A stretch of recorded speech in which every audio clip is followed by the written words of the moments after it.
Oh, ayan yung aking dalawang kapatid. Nandito ako ngayon sa bahay ng kapatid ko na sosyal. Ay. Mga ang Oh. place. Ang Ayan, ito yung kanilang harapan ng bahay pala to. Ayan. Ito dito sa caretaker. caretaker. Ayan.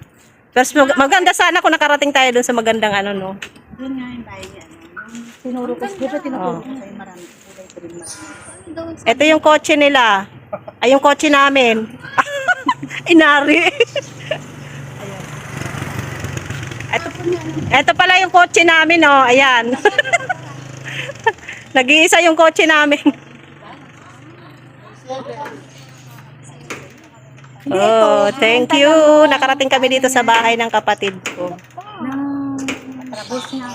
Supervisor. Oo nga, maganda. Ayan. Pag uwi namin, meron kami mga bit-bit.